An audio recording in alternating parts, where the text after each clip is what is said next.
तर शेतकरी मित्रांनो, आपल्या स्वयंभू ऑर्गॅनिक फार्म शेती जोड व्यवसाय या युट्यूब चॅनलच्या माध्यमातून आपण नवनवीन तरुण जे आपल्या ग्रामीण भागात उद्योग करायले त्यांना समोर आणण्याचा आपण प्रयत्न करत असतो. तर आज आपण कवडी येथील शेतकरी युवा तरुण त्यांनी दुग्ध व्यवसाय सुरू केलेला आहे. तर त्यांची आज आपण मुलाखत घेण्यासाठी कवडी येथे आलेलो आहोत. तर हे बघू शकता त्यांचं कमी खर्चातील हे शेड आणि दुग्ध व्यवसाय. तर भाऊ, आपलं नाव काय पूर्ण? दुर्गेश कैलासराव पतंगे. तर हा दुग्ध व्यवसाय आपण कधीपासून सुरू केला? तरी पण याला बरेच 6-7 महिने झाले बघा. 6-7 महिने. हो. तर याच्या पहिले 6-7 महिन्याच्या अगोदर तुम्ही दुग्ध व्यवसाय म्हणजे म्हैस पालन वगैरे काय करत होते का? हा, पहिल्यांदा म्हशीचा व्यवसाय होता बघा. म्हणजे आपली पारंपरिक घरी खाण्यापुरतं. आणि त्यानंतर या व्यवसाय म्हणून या दुग्ध व्यवसायाकडे पाहिले. तर मला सांगा, तर पहिल्यांदा तुम्ही किती जर्सी गाय आणल्या होत्या? पहिल्यांदा एकच आणली होती बघा. एक आणली होती का? कोणती? ही का? पहिल्यांदा ती पलीकडली आणली. पलीकडली? तर पलीकडली दाखवा आम्हाला. तर शेतकरी मित्रांनो, यांनी ही पहिल्यांदा ही एकच गाय आणून या दुग्ध व्यवसायाला सुरुवात केली होती. तर ही तुम्हाला कितीला पडली? ती पडली 65ला. 65,000ला. 65,000. त्यावेळेस म्हणजे दूध देत होती का गाभण म्हणून आणली होती? गाभण होती तरी. गाभण होती. मग इथं आणल्यानंतर किती दिवसांनी येईल तुमच्याजवळ? इथं आल्यानंतर आमच्या 15 दिवसाला येईल बघा. 15 दिवसाला. हो. तर ही ज्यावेळेस येईल त्यावेळेस तुम्हाला म्हणजे आणली त्यावेळेस काही समस्या? नाही, काहीच समस्या नाही आम्हाला. काहीच समस्या नाही. ओके मध्ये. आणि इल्यानंतर दूध द्यायला म्हणजे किती लिटर दूध देऊ लागेल? इल्यानंतर तुला समजा कमीत कमी 5-6 लिटर दूध दिलं बघ. 6-5 एक टाइम. एक टाइम. तर मग हा दुग्ध व्यवसाय चालू असताना ही दुसरी कधी आणली तुम्ही काय? दुसरी त्याच्यानंतर एका महिन्यात आणली बघा. ही एका महिन्यानंतर. तर ही कितीला आणली काय? शी आणली 80ला. 80,000. आणि ही आज रोजी काय दूध देते? तिची कॅपॅसिटी आहे 10 लिटरची. 10 लिटर एक टायमाला 10 लिटर. एक टाइम 10, 2 टाइम 20 लिटर. 20 लिटर. तर मला सांगा, आता या गायला तुम्हाला म्हणजे काय रेटनं दूध जाते? तिचं 30 रुपये लिटर. 30 रुपये लिटर. तर शेतकरी मित्रांनो, हे बघू शकता की आमचं 30 रुपये लिटर प्रमाणे दूध जाते. आणि दूध थोडंफार 1-2 लिटर कमी जास्त आपण जरी पकडलं तरी नक्की हा व्यवसाय तरुणांनी करावं आणि या दुग्ध व्यवसायाकडे वळण्याचा प्रयत्न नक्कीच करावा. आणि हे शेड तुम्ही यांचं बघू शकता. यांनी हे जे शेड केलं, वरी पत्र आणि साईडनं ही जाळी लावली, त्यामुळं मला तर वाटते कमी खर्चामध्ये केलं. याचा पण तुम्ही नक्कीच आदर्श घ्यावा. तर भाऊ, या शेडला किती खर्च आला? 40,000 रुपये. 40,000 या कोब्यासोबत?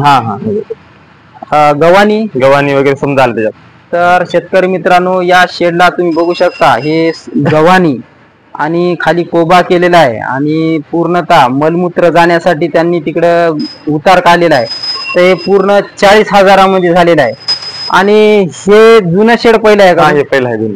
तर हे यांचं हे जुनं शेड बघू शकता. हे पहिल्यांदा शेतामध्ये राहण्यासाठी. आणि याच्यामध्ये हे कुटार बघू शकता. तर ते शेड पूर्वीचा किती वर्ष झाली असतील त्याला? 3 वर्ष झाले बघा. 3 वर्ष. आणि इकडे आणि शेतकरी मित्रांनो, हे बघू शकता यांच्याकडे ही कारोड आहे. तर ही कारोड किती महिन्याची, वर्षाची? हिला 1 वर्ष झालं बघ. 1 वर्ष. आता ही गाभण कधी राहील? गाभण जाईल समजा 1-2 महिन्यामध्ये जाईल. 1-2 महिन्यामध्ये. आणि या सर्वांना चारा व्यवस्थापन कुठं आहे आपलं? म्हणजे चारा व्यवस्थापन आपलं पाठीमागच आहे बघ. पाठीमागं. तर शेतकरी मित्रांनो, तुम्हाला पूर्णतः आपण हे युवा शेतकरी जे मेहनत घ्याले ते मेहनत आपण दाखवण्याचा नक्की प्रयत्न करत असतो. तर आपलं चारा नियोजन ते तिकडे बघू शकता.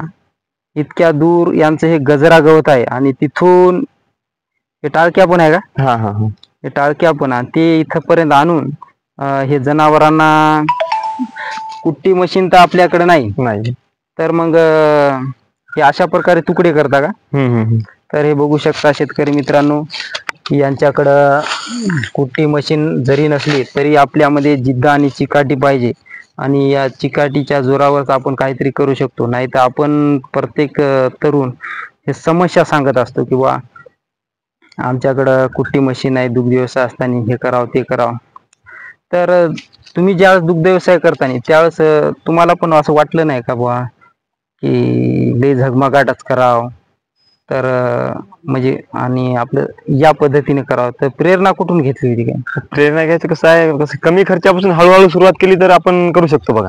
आणि एकदमच समजा जास्त खर्च करून निघाल तर काही नुकसान झालं तर आपलं सण नाही होणार. त्याच्यामुळे हळूहळू आपलं सुरू केले. म्हणजे परिस्थितीची जाणीव हा. आणि शेतकऱ्याच्या पोराला परिस्थितीची जाणीव असेल तरच उद्योगामध्ये आपण पुढे जाऊ शकतो. तर नक्कीच युवा तरुण शेतकऱ्यांनी या गोष्टीचा विचार करून या दुग्ध व्यवसायात वळावं. तर तुम्ही मला सांगा, 8 महिन्यामध्ये तुम्ही 8 महिन्यापासून दुग्ध व्यवसाय करायले, हा तर या दुग्ध व्यवसायात तुम्हाला परवड झाली का? हा परवड आहे ना. आपलं दूध होते बघा 10 2 टायमात जाते 16 लिटर. हा एका टायमाला 16 लिटर जाते, तर 2 टायमाचं 32 लिटर. तर 32 लिटर 900 रुपये दूध होते बघा एका दिवसात. हा एका दिवसात. आणि तर 10 दिवसाचं आपलं दूध 10,000 रुपये होते बघा. 10,000चा त्यातून खर्च धरा 1-2 हजार, 3,000 रुपये खर्च येतो. 3,000 खर्च आहे. तर त्यांना ढेप देता का सुग्रास काही? ढेप सुग्रास दोन्ही पण. दोन्ही पण. तर ते कोण्या टायमाला देता? ते सकाळी दूध काढायच्या आधी द्यायचं बघा. हा ढेप आणि सुग्रास दोन्ही मिक्स करून. असं का? आणि संध्याकाळी? संध्याकाळचं पण दूध काढायच्या आधीच. दूध काढायच्या अगोदर. तर त्याचा काही दुधावर परिणाम म्हणजे हा परिणाम होतो ना, दूध भरपूर देते सुग्रास चारल्याच्या नंतर. आणि ढेपीने पण थोडाफार फरक पडणार. आणि सकाळ वगैरे पद्धतशीर लागते बघा. बरं, तर सकाळपासून जे आपलं नियोजन आहे ते तर सकाळपासून जे आपलं नियोजन आहे ते सकाळचं चाराचं नियोजन कसं राहते? सकाळी उठल्यापासून सकाळी समजा दूध काढल्याच्या नंतर आपण चारा वगैरे टाकतो बघा. चारा वगैरे टाकलं की बस नंतर 1-1.5 तास काहीच करायचं नाही, ते चारा खाऊ द्यायचा. नंतर आल्याच्या नंतर पाणी वगैरे पाजायचं, नंतर चारा टाकायचा. 11 वाजेपर्यंत जगवायचं काही. 11 वाजेपर्यंत. आणि 11च्या नंतर मग त्याला रोज करायचं समजा हे ठेवायचं. नंतर मग 3 वाजता नंतर चारा टाकायचा. डायरेक्ट 3 वाजता? 3 वाजता. आणि 3च्या नंतर चारा टाकून संध्याकाळी एकदा आहार आपला. संध्याकाळी. चालेल.